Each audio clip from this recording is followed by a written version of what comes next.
Welcome to the Wealth and Love Blueprint, where love meets logic and money reveals the truth. Have you ever just stopped and looked at your dating life and thought, how did I get here again? You find yourself in the same kind of frustrating relationship over and over, and you start to wonder why your gut feeling keeps leading you down the exact same dead-end street. Well, today we're going to dive deep into the psychology of who we fall for, and it turns out our choices in love might have way less to do with finding happiness and a whole lot more to do with this powerful, kind of invisible script that was written a long, long time ago. So let's just start by tearing down the biggest myth in modern dating. We're told constantly, right? Follow your heart, trust your gut. But what if that's the one piece of advice that is actually sabotaging us? I mean, think about it. For centuries, this idea of romanticism has been drilled into us. It's in every movie, every song.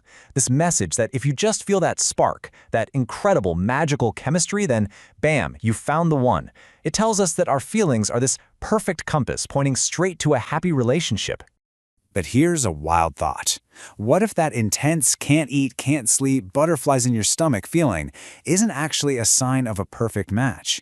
What if it's really a signal that something much older and way more complicated is happening under the surface?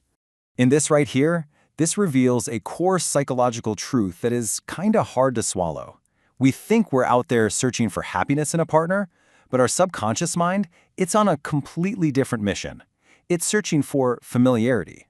We are just so powerfully drawn to what feels like home, even if, and this is the important part, even if home was a really complicated or maybe even a painful place to be. So where in the world does this intense drive for the familiar even come from? Well, for that, we have to go way back to the very beginning, to the creation of what psychologists call our love template. Okay, so think of it like this. Your brain's very first definition of what love even is was written when you were a kid. It became this subconscious blueprint, this hidden set of instructions for what love is supposed to feel like when you're an adult.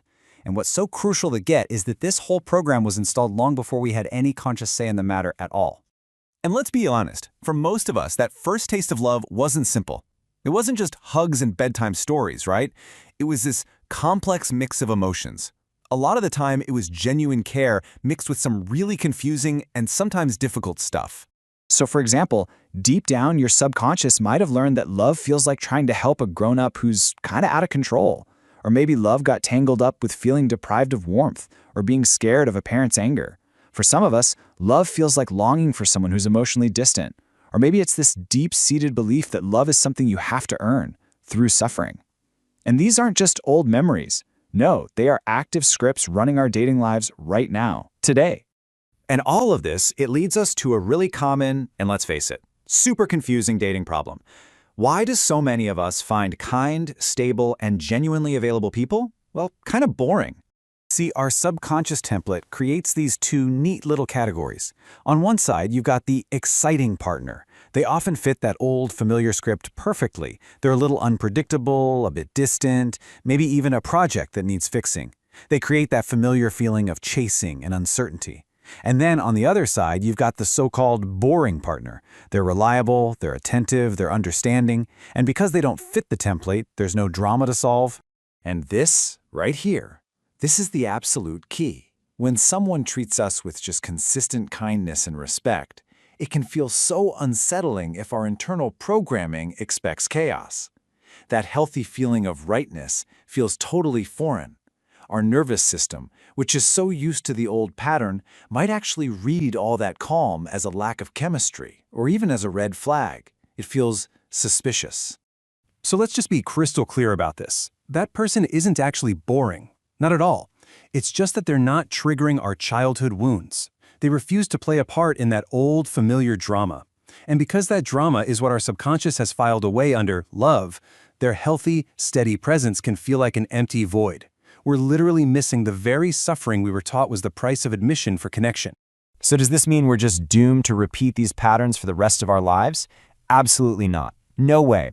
Recognizing the pattern is the first and honestly the most powerful step toward breaking free.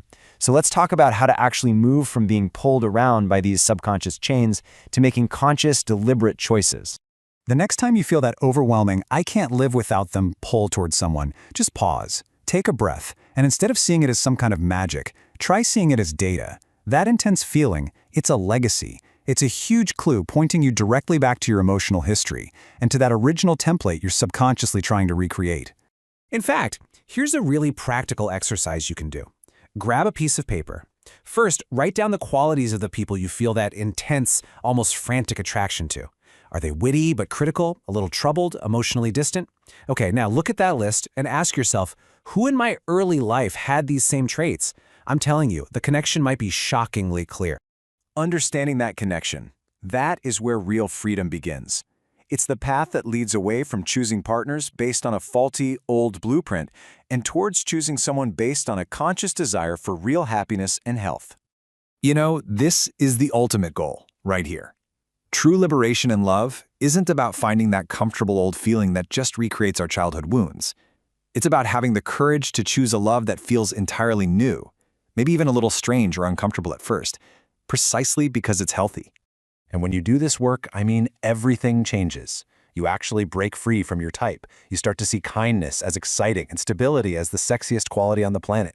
The painful cycle just stops. And for maybe the first time, you can choose someone who will actually make you happy, instead of just someone who makes you feel like you're back in your childhood bedroom. So I'm going to leave you with this one last thought.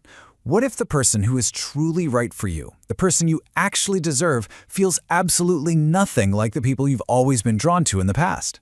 What if that feeling of, whoa, this is different, isn't a red flag at all, but the most promising sign you could ever ask for? By aligning your heart and your finances, you unlock true growth. Subscribe to Wealth and Love Blueprint.